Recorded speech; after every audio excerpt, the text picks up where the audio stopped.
서울대에서 이번에 바뀐 평가 요소 중에서 가장 중요한 키워드라고 볼 수 있는 게 바로 그리고 예요. 제일 중요하긴 하거든요. 뭐 사실 여기까지 보면은 실천적인 내용들이 있고 학술적인 내용들은 또 보이지 않거든요. 그래서 제가 그런 부분들도 좀 추가를 또 시켜봤어요. 보시면은 뭐 영국 그런 양식들을 그럼 도대체 뭐 어떻게 써야 돼요? 라고 또 여쭤보시는 분들도 많았어요. 그래서 제가 이제 간단하게 이렇게 써봤는데 뭐 주제랑 그 다음에 주제 선정 이유 그리고 주제와 관련된 내용 이렇게 형식 잡아도 충분하거든요. 뭐 내가 이 보고서를 왜 작성을 하려고 했는지 그 맥락을 당연히 알 수 있겠죠. 주제 선정 이유에 대해서 그게 분명히 나오니까. 그리고 탐구 내용들 같은 경우는 아까 제가 예시랑 비교를 해봤을 때 뭐 설문조사를 한번 실시를 해봤고 그런 것들을 결과를 분석을 해보고 문헌 조사를 통해서 내가 가이드북까지 한번 만들어 본 그러한 것들을 주도적으로 하는 구체적인 내용들을 적으시면 돼요. 뭐 사실 여기까지 보면은 실천적인 내용들이 있고 학술적인 내용들은 또 보이지 않거든요. 그래서 제가 그런 부분들도 조금 이제 부족할 것 같아서 좀 추가를 또 시켜봤어요. 보시면은 뭐 영국 자료 같은 것들을 바탕으로 해서 의료 폐기물에 포함된 화학물질, 뭐 병원성 미생물 이런 부분들이 뭐 토양과 소질 오염 통해서 생태계에 인체 영향을 미치는 위해성을 알아봤다. 거기서 항생제 내성균 확산 문제라든지 뭐 감염 경로 차단의 중요성을 이해했다 하고 그 뒤에 또 구체적인 내용들이 또 나오겠죠. 그런 것과 같이 인체에 미치는 위해성을 알아봄 을 연관시켜서 본인이 이해를 하고 또 공부한 내용들이 이렇게 따라 적으면 굉장히 좋겠죠. 그래서 이러면 괜찮은 내용들이 창체에서는 충분히 만들어질 것이라고 저는 생각이 됩니다. 그리고 이제 세특에 대해서 좀 말씀을 들어보면요. 보통은 여기서는 교과와 관련된 자유탐구를 많이 하게 돼요. 아니면은 이제 올해 유독 그랬는데 그러니까 대부분의 학교에서 책을 통해서 동기를 삼는 학교들이 굉장히 많아요. 한 거의 10개 학교 중에서 한 9개 학교? 8개 학교? 그 정도로 이 책과 연관된 부분들 이런 것들을 참고를 해서 심화 탐구를 해라 이런 구성을 가지고 써라라는 보고서랑 수행평가들이 올해는 유독 굉장히 많았거든요. 그래서 아무튼 이런 좀 세특과 관련된 수행평가라든지 보고서들 작성하게 된다면은 그 기한이 굉장히 짧아요. 그래서 이 주제를 정하기가 굉장히 어렵습니다. 그래서 이런 부분들을 해결하기 위해서 본인이 공부하다가 단순한 거라도 이런 궁금한 부분들을 따로 체크를 해서 미리미리 주제를 정해 놓는 것이 좋아요. 어떤 느낌이냐면은 이거는 제가 이제 물리투 내용들을 보면서 하나 잡았던 부분인데 물리투 내용 보면은 단진자 운동 이런 역학적 에너지 부분들을 다루는 그런 단원들이 있어요. 근데 이런 것들을 봤었을 때 이것들을 한번 운동 방정식으로 내가 나타내 볼까? 라는 생각을 해볼 수는 있거든요. 한번 해볼까? 라는 그런 궁금증을 가지고 그럼 이걸 어떻게 하지? 그럼 이런 부분들을 찾아보는 거예요. 찾으면 또 자세히 나와 있어요. 그러면은 이런 부분들을 방정식으로 구성하기 위해서는 뭐 작용하는 힘이라든지 아니면 회전하는 운동이라든지 그런 것들의 적용이 필요하거든요. 그래서 계속해서 또 들어가면은 미분 방정식까지 식이 나와요. 고3 같은 경우는 이런 부분들이 어려울 수는 있겠지만은 그냥 단순하게 방정식에 미분이 있다라는 정도로 이제 생각을 해주시면 되거든요. 그래서 그런 부분들을 이제 확인을 할 수가 있는 거고, 그래서 더 들어가 보면은 단진자 뭐 주기에 대한 부분들을 이런 방정식으로 증명을 할 때 뭐 이제 거기에 사인 값이 나오거든요. 이런 부분들이 이제 작은 각도에서는 근사적으로 이제 성립을 하는데 보통 이제 더 큰 각도가 나온다. 그러면 또 이게 다른 적분을 사용을 막 해야 된다라고 또 이렇게 나와요. 그런 부분들을 본인이 쭉 탐구를 해주시면 되고요. 그런 부분들을 학생부에도 들어가 주면 됩니다. 주제를 잡는 것에 대해서 학생들이 굉장히 어려워하니까 이렇게 단순한 거라도 질문을 가지고 쭉 이렇게 나가주면 좋다라는 거고요. 또 뭐 예를 들어 이런 것들 전자가 실제로 존재하는지에 대한 그런 의문도 한번 제가 생각을 해볼 수가 있어요. 그러면 이런 전자가 진짜 실제로 존재하는지 이런 것들을 내가 한번 확인을 하기 위해서 그런 실험들이 막 진행이 됐던 부분들이 있었거든요. 뭐 예를 들어 제이만 효과라든지 이제 그런 부분들을 한번 이제 해봐서 이런 실험들이 전자의 실체성에서 무슨 증거를 제시를 하는지 내가 분석을 해보는 그런 탐구 활동도 한번 해볼 수도 있을 거고요. 그래서 이런 부분들이 쭉 또 탐구를 해보면은 양자역학까지 한번 좀 기초적인 것까지 만져볼 수 있거든요. 또 한 가지 더 이제 물투 해봤으니까 화투도 한번 해볼 텐데 화투에서 보면은 이제 이상기체 방정식이 나와요. 근데 이게 실제 환경에서는 사실 정확하진 않거든요. 이런 이 방정식이. 그 마찬가지로 그러면 이것들의 한계를 어떻게 극복을 할지에 대해서 찾고 해보면은 비례열 방정식이라는 방정식도 나와요. 그리고 이러한 방정식이 실제 기체 거둥에 대해서 알려주는 정보가 무엇인지 이렇게 쭉 탐구를 해봐도 좋고요. 그래서 결국에는 이제 단순한 질문이라든지 문제 제기로 내용을 찾아보고 그 과정에서 모르는 부분을 쭉 탐구하는 식으로 자유탐구하면 되고요. 그리고 책과 연관된 부분으로 막 수행평가를 학교에서 낸다고 했잖아요. 그냥 이런 주제를 먼저 찾고요. 거기와 관련된 책을 그 후에 찾으면 됩니다. 먼저 책을 찾는 거는 좀 많이 어려워요. 대신에 내가 주제를 먼저 찾고 관련된 책이 무엇인지 이렇게 찾으면 굉장히 수월하게 세특을 관리를 하고 활동들이 원활하게 할 수 있을 겁니다.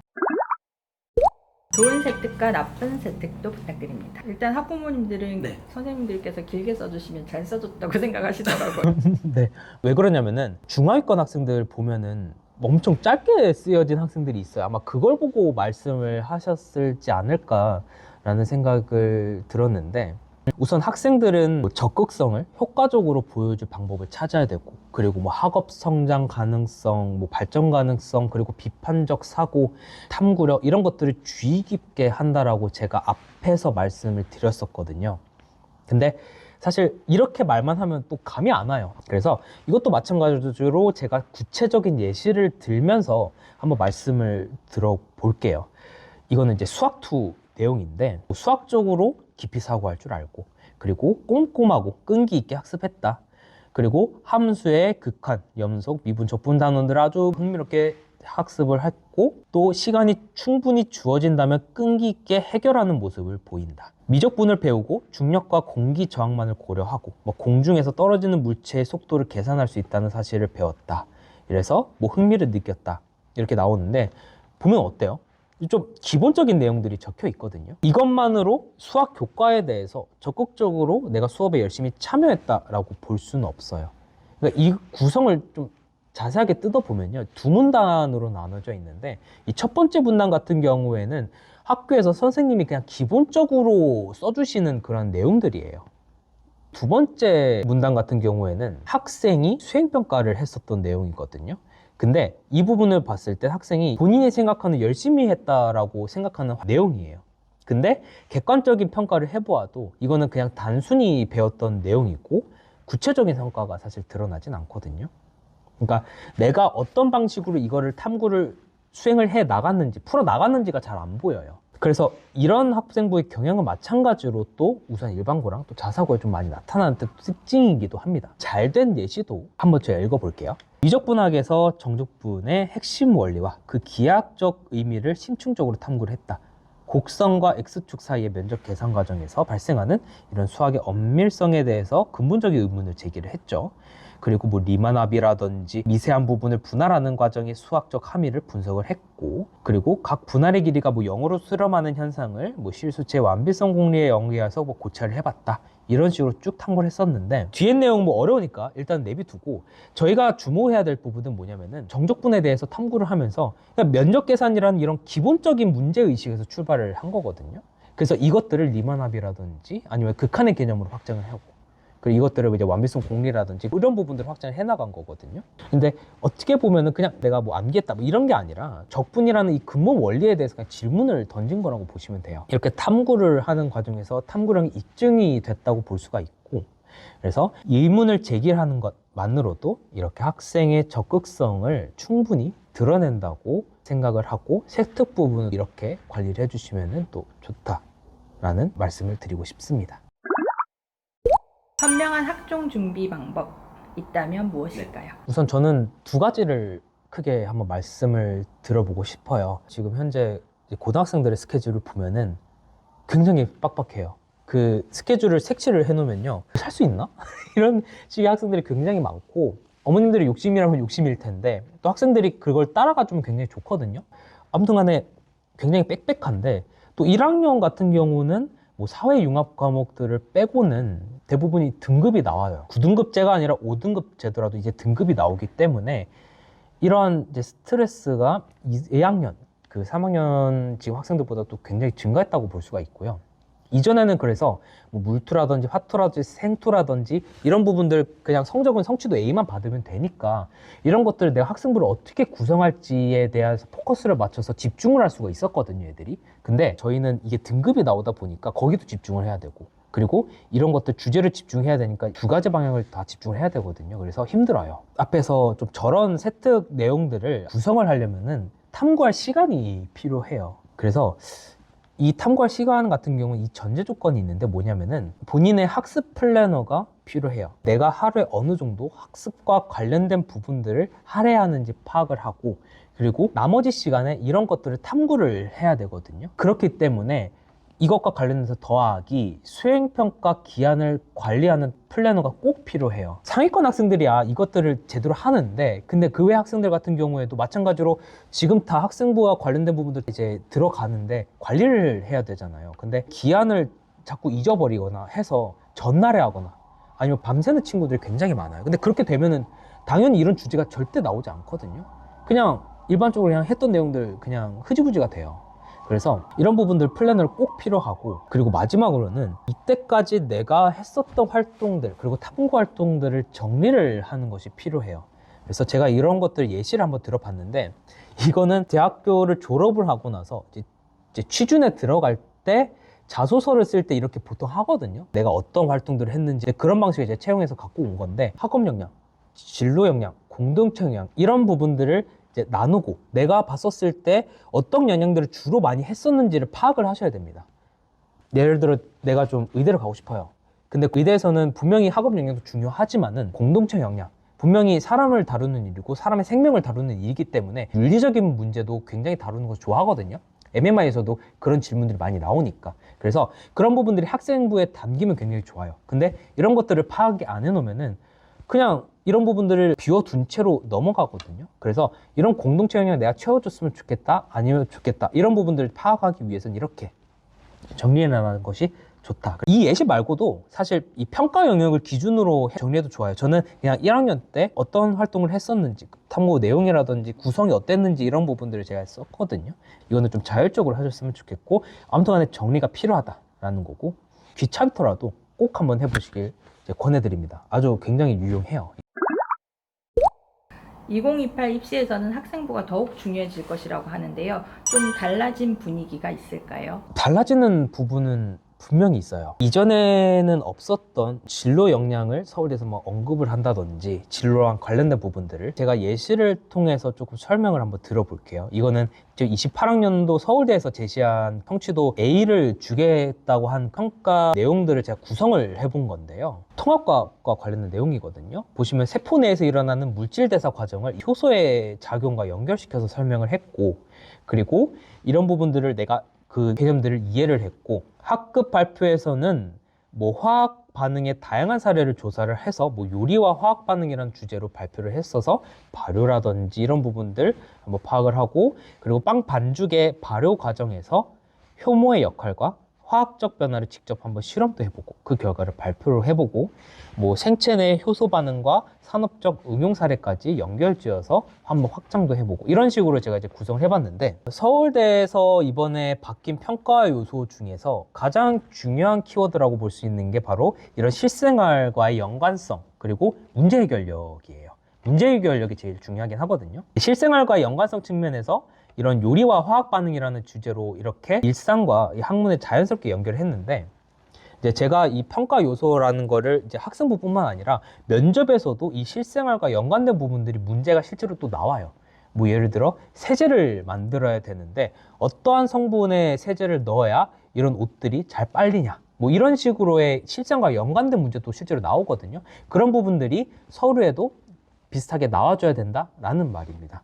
그래서 빵 반죽의 발효 과정 이런 것들을 직접 실험을 하고, 그리고 막 구체적인 이런 실생활 맥락을 또 이제 추상적인 지식을 또 전환을 했다고 볼 수가 있는데, 이런 부분들은 직접 실험을 하고 설계를 하고 그리고 수행을 해서 문제 해결 과정을 좀 실천을 했다고 볼 수가 있어요. 그러니까 단순히 그냥 내가 실험을 했다 이게 아니라 내가 이렇게 탐구를 했었으니 이런 부분도 내가 좀 알아봐야겠다라는 식으로 이렇게 맥락을 잡았으면 좋겠고, 실험과 관련돼서 제가 말씀드리고 싶은 게 뭐냐면은 자꾸 어려운 실험을 좀 원하세요. 사실 어렵거든요.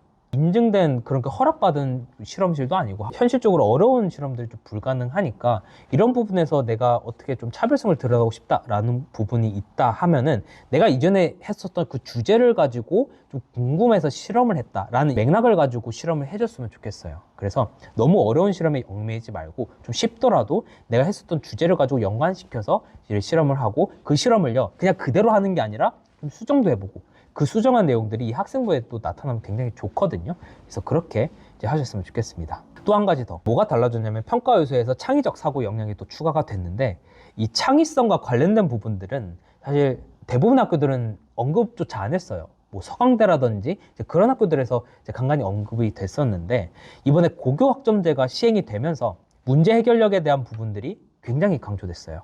그래서 이런 부분들을 서울대가 평가 요소에 반영이 된 것 같고요. 그래서 학생부 내용에서는 내가 자꾸 문제의식을 갖고 자꾸 의문을 가지려고 하는 이제 그런 부분들이 이제 넣어줘야 되고 이렇게 좀 드러나게 하려면은 어떠한 현상이 있으면은 그 현상엔 분명히 장점과 단점이 있어요.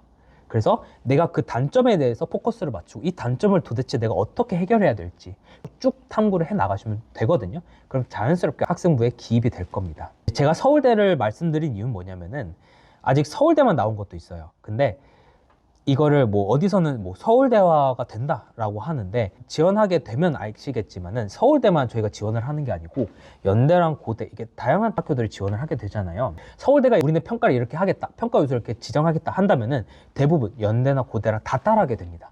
그래서 서울대 기준으로 준비를 하다 보면은 나머지 학교도 잘 따라서 이게 준비가 된다라고 생각을 해주시면 됩니다. 마음은 급한데 입시는 어렵고 불안해하는 학생과 학부모님들이 많은데요. 조언 한마디 부탁드립니다. 지금 이 영상뿐만 아니라 설명회를 이제 어머님들 굉장히 많이 다니실 거예요. 아버님들도 그렇고. 이렇게 평가 기준에 대해서 이야기를 할 때 다른 분들의 이야기를 들어보면은 일반화시키는 부분들이 굉장히 많습니다. 이것을 그냥 고지곳대로 믿는 거면은 굉장히 위험하거든요. 뭐 몇 가지 예를 들어보면요. 뭐 수업에서 눈을 많이 마주쳤다고 학생부를 잘 기입을 해준다 라든지 아니면은 학종에서 뭐 시립대 일반고가 뭐 5등급짜리가 뭐 합격을 했다 라든지 이런 이야기를 들어보면은 눈이 획획 돌아가세요. 왜냐면은 이 대학 입시를 앞두고 있는 이런 학부모님들의 주된 심리는 사실 불안이거든요. 굉장히 불안하세요. 그러다 보니까 그냥 한 가지에 몰입해야 될 시점인데도 불구하고 여러 갈래들을 막 이렇게 생각을 하시는 분들도 굉장히 많거든요. 그래서 이걸 이용해서 굉장히 자극제로 쓰이는 것 같아요. 근데 실제로 이 시립대 5등급 내용은 맞거든요. 실제로 합격을 하는데 근데 이거를 일반적이지 않다고 이야기를 하셔야 되는데 이러니까 학생부 무조건 관리를 해야 된다라는 부분들은 이제 맞지 않다라는 거죠. 그러니까 시립대 같은 경우에는 이 잠재 역량이랑 이 학업 역량이랑 비중이 거의 비슷하기 때문에 그렇기 때문에 생길 수 있는 일이라고 좀 구체적으로 설명을 드리는 게 맞죠. 이게 일반적이고 학생부가 내신을 역전시킬 수 있다 라고 하는 설명이 안 맞죠. 시립대 이 평균 등급도 보면 사실 2점대인데도 그렇게 이제 얘기를 해주니까 그러니까 제가 하고 싶은 말은 뭐냐면은 이렇게 일반화시키는 내용들을 이제 막 그것들 자극적인 내용들만 이렇게 들어가지고 이것들을 우리 애한테도 한번 이걸 적용시켜 볼까? 라는 이제 그런 학부모님들이 계시는데 이제 그렇게 하시면 안 된다라고 좀 말씀을 드리고 싶고요. 그리고 진짜 단순하게 생각을 하셔야 돼요. 이거는 학생도 마찬가지거든요. 너무 많은 선택지를 놓고 고민을 하느라 좀 불필요하게 에너지를 막 소모하는 그런 학부모님들이 좀 많아요. 그래서 뭐 사실 학교 내에서 뭐 좋은 성적을 받기 위해서 좋은 결과를 얻기 위해서 충분히 이해할 수 있는 전략이긴 한데 고등학교 막 입학 전부터 재수를 계획을 한다거나 아니면은 외국을 유학 갔다가 그냥 들어온다든지 뭐 이런 다양한 방안들을 막 이제 고려를 하세요. 그리고 이제 고3 이제 학생들, 학부모님들 같은 경우에는 워낙 이런 컨텐츠들이 좀 많으니까 내가 지금 하고 있는 것 외에도 계속해서 덧붙여서 뭘 하려고 하거든요. 근데 그냥 내가 하고 있는 거 그냥 오로지 그것만 집중을 하는 것이 굉장히 좋고 이런 입시와 관련된 부분도 마찬가지거든요. 공부와도 마찬가지고. 그래서 조금은 이제 이 선택과 집중이 필요한 시점이고 왜냐면은 현실적으로 우리 에너지는 좀 제한되어 있어요. 그래서 이게 쉽지 않지만 결국 이제 하나의 전략을 통해서 좀 밀어붙여야 되고, 예를 들어 보자면은 학종으로 갈지 아니면 이제 교과로 갈지 이런 부분들, 그리고 내가 지금 이 학생부에 관련된 부분들을 좀 더 집중을 할지 아니면 내가 좀 더 수능 체제도 맞춰야 될지 뭐 이런 부분들 있잖아요. 이런 부분들을 조금 쉽지 않은 과제지만 결국엔 이 하나의 전략을 가지고 끝까지 가는 것이 굉장히 중요하다. 이걸 끝까지 밀어붙여야 된다. 이 말씀을 한번 들어보고 싶습니다.